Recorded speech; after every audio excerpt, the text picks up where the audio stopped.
ఈ వారం వృశ్చిక రాశి వారికి ఎలా ఉండనుంది? వృశ్చిక రాశి వారికి 5 గ్రహాలు దివ్యంగా ఉన్నాయమ్మా. దశమంలో రవి, తృతీయంలో చంద్రుడు, సప్తమంలో గురువు, లాభంలో కేతువు, శుక్రుడు. ముఖ్య కార్యాల్లో త్వరగా విజయం ఉంటుంది. ఆశించిన ఫలితాలు వెంటనే సిద్ధించే అవకాశం కలుగుతుంది. ఉద్యోగంలో కలిసొస్తుంది. అప్పగించిన పనులను శ్రద్ధగా నిర్వర్తించి పేరు సంపాదిస్తారు. అధికారుల నుండి ప్రశంసలుంటాయి.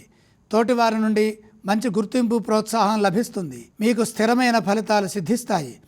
గతంలో ఏర్పడిన ప్రతిష్టంభన తొలగుతుంది. సమాజంలో గౌరవం పెరుగుతుంది. దగ్గర వారి నుండి ఆదరాభిమానాలు లభిస్తాయి. మీరు దేనికోసమై ప్రయత్నం చేస్తున్నారో ఆ ప్రయత్నంలో పురోగతి ఉంటుంది. ఉన్నత స్థితిని సాధిస్తారు. అనర్థాలకు అవకాశం ఇవ్వకుండా సున్నితంగా సంభాషించండి. శుభప్రదమైన భవిష్యత్తు లభిస్తుంది. క్రమంగా ఆశయాలు నెరవేరుతాయి. నిజమైన ధనలాభం కలుగుతుంది. లభించిన ధనాన్ని జాగ్రత్తగా పొదుపుగా సద్వినియోగం చేసుకోండి. వారం మధ్యలో అదృష్టవంతులవుతారు. వ్యాపార పరంగా సకాలంలో పనులు చేసి విజయం సాధించాలి.